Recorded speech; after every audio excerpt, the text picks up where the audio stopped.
Hello friends, आप सभी का स्वागत है। आज हम अध्ययन करेंगे कक्षा 11वीं के अध्याय 1 का, जिसका नाम है भौतिक विज्ञान से परिचय। यह इस अध्याय का पार्ट 1 है। सबसे पहले हम बात करते हैं इस अध्याय के टॉपिक्स की। तो इसमें सबसे पहला टॉपिक है विज्ञान की परिभाषा। दूसरा टॉपिक है भौतिक विज्ञान की परिभाषा। तीसरा भौतिक विज्ञान की शाखाएं। चौथा द्रव्य की परिभाषा। पांचवा ऊर्जा की परिभाषा। छठा आइंस्टाइन का द्रव्यमान ऊर्जा संबंध। सातवां प्रकृति के मूल बल। आठवां संरक्षण के नियम। नौवां भौतिक विज्ञान का विज्ञान की अन्य शाखाओं से संबंध। और अंतिम टॉपिक है भौतिक विज्ञान का प्रौद्योगिकी से संबंध। इस अध्याय का सबसे पहला टॉपिक है विज्ञान की परिभाषा। तो जैसा कि हम सभी जानते हैं कि प्रकृति के क्रमबद्ध अध्ययन से प्राप्त सुव्यवस्थित ज्ञान को विज्ञान कहते हैं। अर्थात यदि हम प्रकृति का क्रमबद्ध अध्ययन करते हैं और उस अध्ययन से जो हमें ज्ञान प्राप्त होता है, उसी ज्ञान को विज्ञान कहा जाता है। अब हमारे पास यहाँ पे दो चीज़ें नोट करने योग्य है। एक तो है क्रमबद्ध अध्ययन, जिसका मतलब है किसी वस्तु का लगातार या एक लय में अध्ययन करना। दूसरा है सुव्यवस्थित, जिसका मतलब होता है सही ढंग से। अब विज्ञान को हम उदाहरणों से समझने का प्रयास करते हैं। जैसा कि यह एक मोबाइल फ़ोन है। यह मोबाइल फ़ोन डायरेक्टली हमें नहीं मिला है। इस मोबाइल फ़ोन को बनाने के पीछे भी बहुत सारे अध्ययन किए गए थे, जिसे हम जानने का प्रयास करते हैं। मोबाइल फ़ोन आने से पहले टेलीफ़ोन हुआ करते थे, जैसा कि सामने दिखाई दे रहा है। इस टेलीफ़ोन में क्या होता था कि माइक अलग से होता था, रिसीवर अलग से होता था और घुमाने वाला डायलर होता था।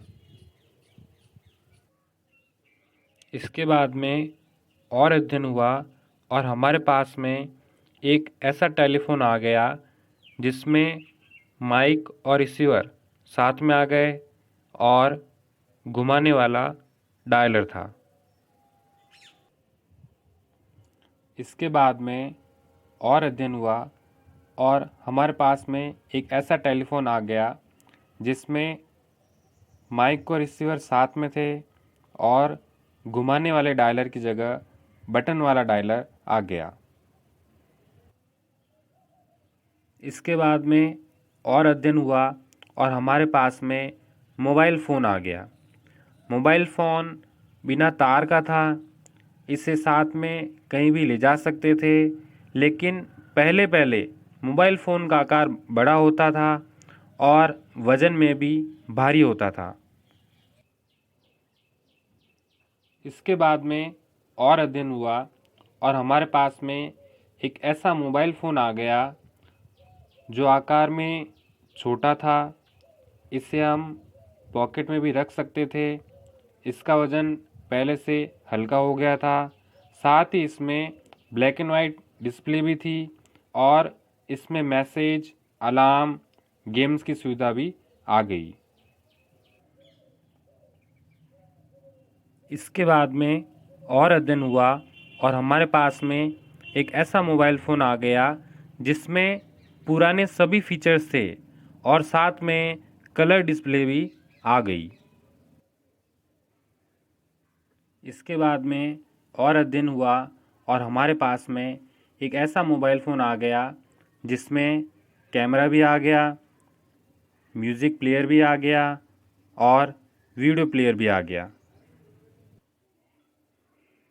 इसके बाद में और अध्ययन हुआ और हमारे पास में एक ऐसा मोबाइल फ़ोन आ गया जो स्क्रीन टच था, जो बिना कीपैड का था और जिसमें ठीक ठाक इंटरनेट चलता था। इसके बाद में और अध्ययन हुआ और आज हमारे पास में स्मार्टफ़ोन आ गया है, जिसमें हम हाई स्पीड इंटरनेट चला सकते हैं, वीडियो कॉलिंग कर सकते हैं और भी बहुत कुछ कर सकते हैं। एक और उदाहरण लेते हैं लाइट बल्ब का।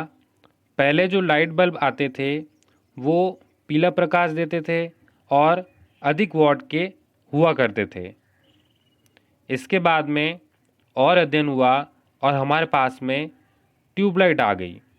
ट्यूबलाइट से हमें सफ़ेद प्रकाश मिलने लगा और ये बल्ब के मुकाबले कम वॉट की थी। इसके बाद में और अध्ययन हुआ और हमारे पास CFL आ गया। CFL छोटे आकार का होता है और ये ट्यूबलाइट के मुकाबले कम वॉट का होता है। इसके बाद में और अध्ययन हुआ और आज हमारे पास में LED बल्ब आ गए हैं। इनका आकार भी छोटा होता है और ये बहुत ही कम वॉट के होते हैं। एक और उदाहरण लेते हैं टेलीविज़न का।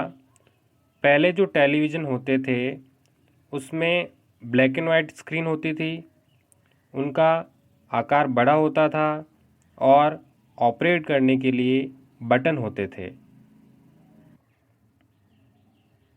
इसके बाद में और अध्ययन हुआ और हमारे पास ऐसा टेलीविज़न आ गया जिसमें ब्लैक एंड वाइट स्क्रीन की जगह कलर स्क्रीन आ गई और ऑपरेट करने के लिए बटन होते थे। इसके बाद में और अध्ययन हुआ और हमारे पास ऐसा टेलीविज़न आ गया जिसे हम रिमोट से भी ऑपरेट कर सकते हैं। इसके बाद में और अध्ययन हुआ और आज हमारे पास ऐसा टेलीविज़न आ गया है जिसमें LED स्क्रीन है, जिसका फ़ोटो फ्रेम जैसा आकार है और इसे हम स्मार्टफ़ोन से भी ऑपरेट कर सकते हैं। इन सब उदाहरणों में हमने देखा कि क्रमबद्ध अध्ययन करना बहुत आवश्यक है और यही सब क्रमबद्ध अध्ययन विज्ञान कहलाता है। हमारे दैनिक जीवन में ऐसे बहुत से उदाहरण हमें देखने को मिलते हैं। अब विज्ञान से संबंधित कुछ विशेष बातें। विज्ञान को अंग्रेजी में साइंस कहते हैं। शब्द साइंस लैटिन भाषा के साइंसिया से लिया गया है और साइंस शब्द का अर्थ है जानना, टू नो। इस अध्याय का दूसरा टॉपिक है भौतिक विज्ञान की परिभाषा। तो भौतिक विज्ञान विज्ञान की वह शाखा है जिसके अंतर्गत प्रकृति एवं प्राकृतिक घटनाओं का अध्ययन किया जाता है। अर्थात प्रकृति और प्राकृतिक घटनाओं का अध्ययन करना ही भौतिक विज्ञान कहलाता है। जैसे कि आकाश का नीला दिखाई देना, इंद्रधनुष का बनना, बिजली का चमकना, तारों का टिमटिमाना, हवाई जहाज़ का उड़ना आदि। अब भौतिक विज्ञान से संबंधित कुछ विशेष बातें। भौतिक विज्ञान को अंग्रेजी में फिजिक्स कहते हैं। शब्द फिजिक्स ग्रीक भाषा के फ्यूसिस से लिया गया है। फिजिक्स शब्द का अर्थ है प्रकृति, नेचर। इस वीडियो को देखने के लिए आप सभी का आभार। अगर आपको ये वीडियो अच्छा लगा हो तो लाइक ज़रूर कीजिए। इसी तरह की और वीडियो सबसे पहले देखने के लिए चैनल को सब्सक्राइब ज़रूर करें। हमारे चैनल का नाम है उड़ान कोचिंग सेंटर। धन्यवाद।